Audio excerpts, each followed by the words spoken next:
Pulling அது எப்படி பண்ணுறது? காலையில் எழுந்ததும் எதுவும் சாப்பிடாமல் இதயம் வளத்தை வாயில ஊத்தி நல்லா கொப்பளிக்கணும், அப்புறம் அதை துப்பிடணும். இதுதான் ஆயில் புல்லிங்.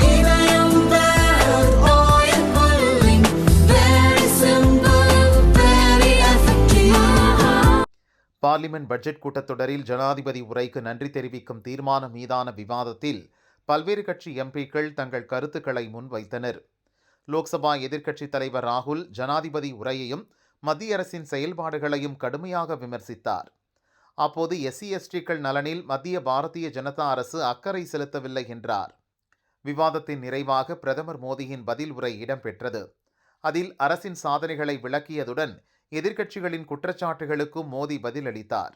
நாட்டு மக்கள் முன் ஒரு கேள்வியை முன்வைக்க விரும்புகிறேன். இது பற்றி மக்கள் நிச்சயம் சிந்திப்பார்கள், விவாதிக்கவும் செய்வார்கள். SC வகுப்பை சேர்ந்த ஒரே குடும்பத்திலிருந்து ஒரே சமயத்தில் 3 பேர் எம்பிக்களாக பதவி வகித்துள்ளனரா? நான் இன்னொரு கேள்வியும் கேட்கிறேன், பதில் தெரிந்தவர்கள் கூறுங்கள்.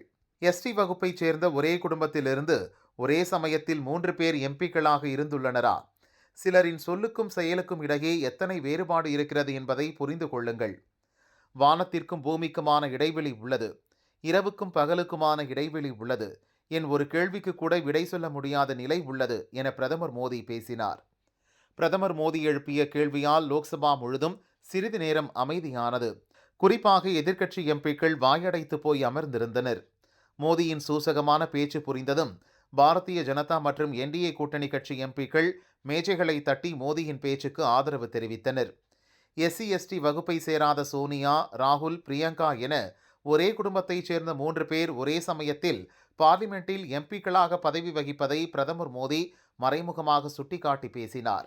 நாட்டின் சுதந்திரத்திற்கு பின் தொடர்ந்து பல ஆண்டுகள் ஆட்சி செய்த காங்கிரஸ் SC/STக்கள் முன்னேற்றத்திற்காக எதுவும் செய்யாமல் நேரு குடும்ப முன்னேற்றத்தில் மட்டும் அக்கறை செலுத்தி வந்துள்ளது என்ற வகையிலும் மோடியின் பேச்சு அமைந்ததாக பாரதிய ஜனதா வட்டாரங்கள் கூறின.